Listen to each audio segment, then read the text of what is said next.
Psychology of people who dream big but know nothing. Have you ever met someone who talks about big dreams? Starting a business, moving abroad, becoming successful, changing their life? But months pass, even years, and nothing really changes? Or maybe, if we're honest, you've been that person too.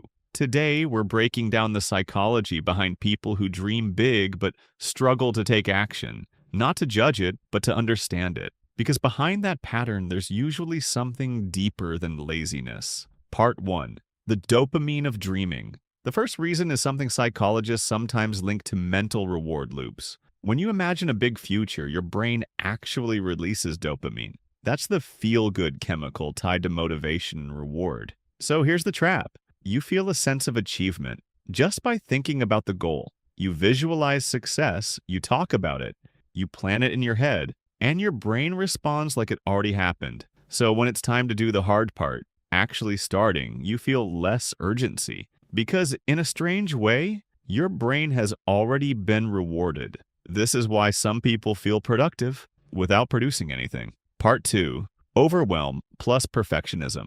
Another major factor is overwhelm. Big dreams often come with big complexity. Start a business, get fit, change careers. But the brain doesn't naturally think in systems. It thinks in emotions. So when the goal feels too big, the mind quietly shifts into, if I can't do it perfectly, I shouldn't start yet.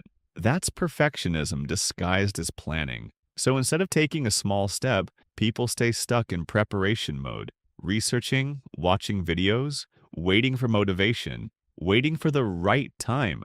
But the truth is, clarity doesn't come before action. It comes from action. Part 3. Fear of identity change.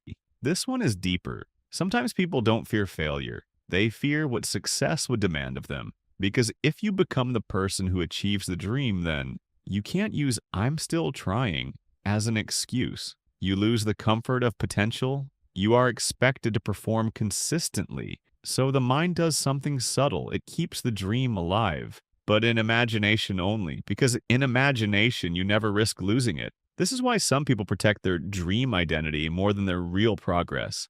Part 4. The comfort of intention. There's also something called intention satisfaction. Saying, I will start soon. I'm working on it. One day I'll do it creates emotional relief. It gives the feeling of progress without actual effort. But intention is not action.